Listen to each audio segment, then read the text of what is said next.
Neste módulo, será aprofundada a análise dos equipamentos e serviços públicos, considerando a proximidade das escolas e a acessibilidade por transporte coletivo.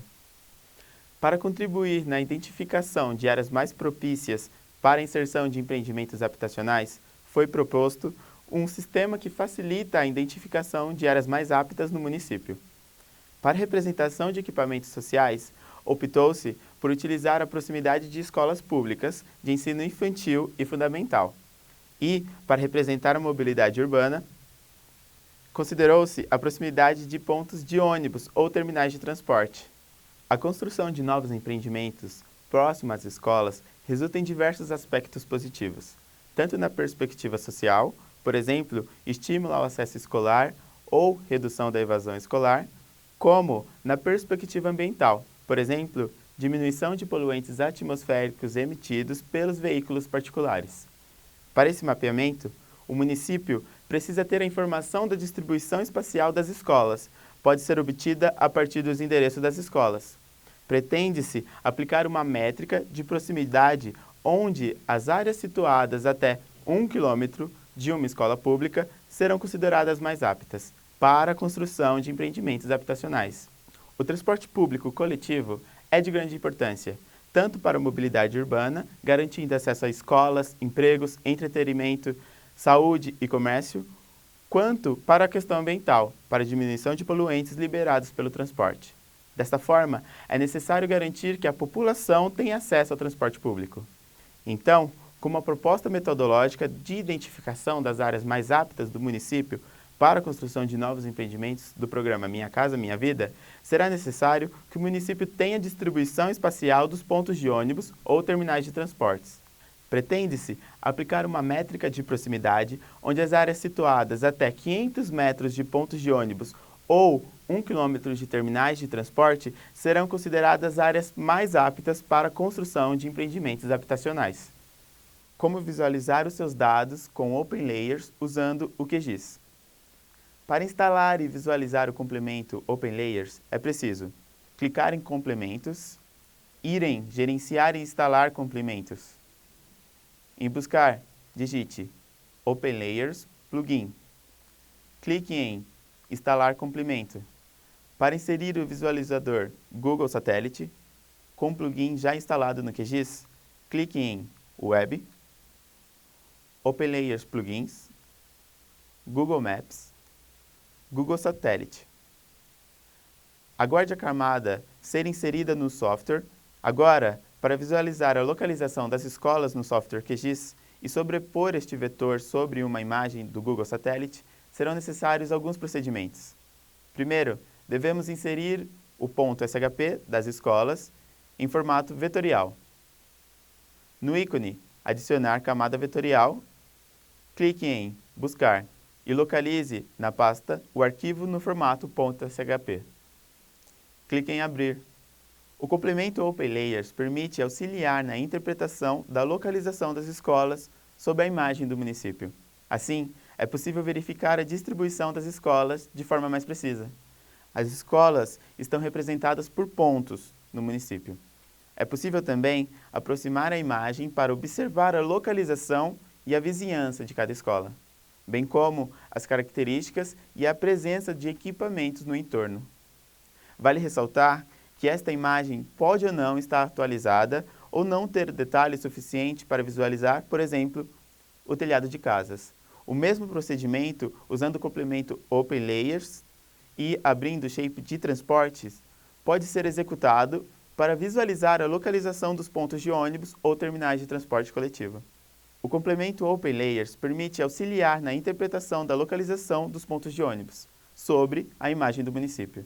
Assim, é possível observar a localização dos pontos de ônibus de forma mais precisa, bem como as características e a presença de equipamentos em sua vizinhança, a distância e como é o caminho dos pontos de ônibus em relação às residências.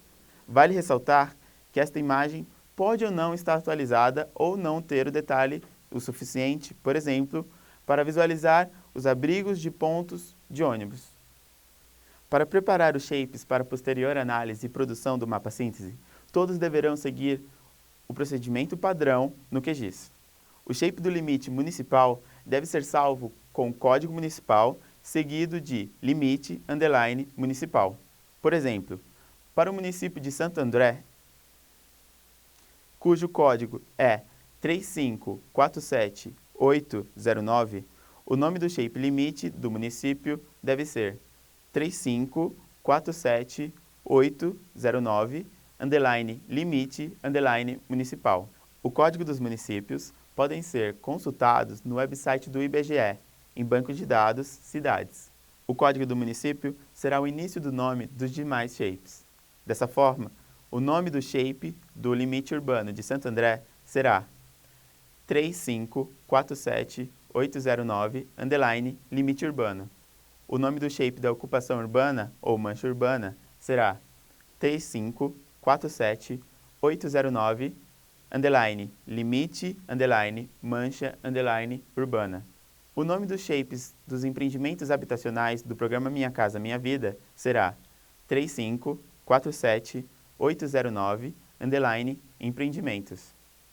O nome das escolas será 3547809, underline, escolas. O nome dos shapes dos pontos de ônibus será 3547809, underline, pontos, underline, ônibus. E o nome do shape dos terminais de transporte coletivos será 3547809, underline, terminais. Além dos nomes dos shapes, a tabela de cada uma delas deve conter o nome de colunas e conteúdo das células padronizadas da seguinte forma. O shape do limite municipal deve ter uma coluna chamada ID, underline, MUN, que tenha o valor 1 em todas as suas células. Para criar a coluna ID, underline, MUN, clique com o botão direito no shapefile de limite municipal. Selecione Abrir tabela de atributos. Depois, clique no ícone Alternar edição. Em seguida, clicar em Nova coluna. Na nova janela, pode-se criar uma nova coluna onde será colocada a identificação municipal.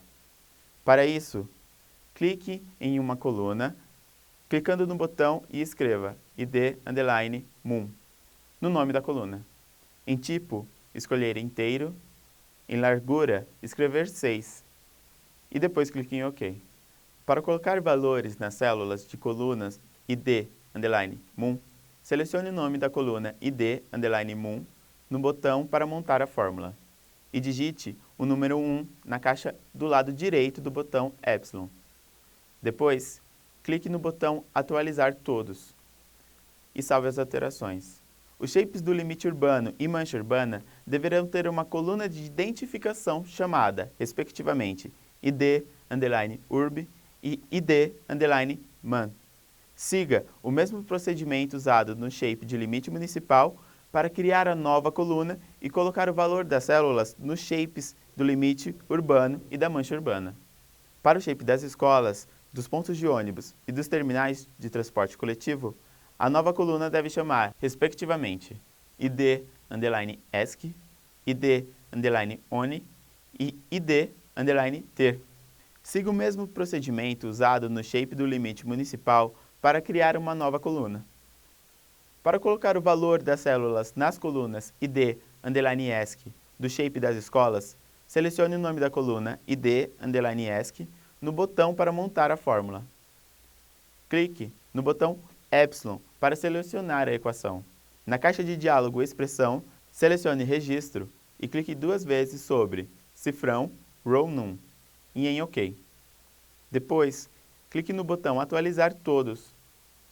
Salve as alterações e depois clique em Alternar modo de edição. Feche a tabela de atributos. Siga o mesmo procedimento para colocar valores da coluna ID, underline, ONI nos shapes dos pontos de ônibus e na coluna ID, underline, TER no shape dos terminais de transporte coletivo. Todos os shapes devem estar na projeção Datum GCS Sirgas 2000 EPSG 4674. Caso você tenha dificuldades nessa etapa, recomendo que busque mais informações no material escrito desta orientação educacional à distância.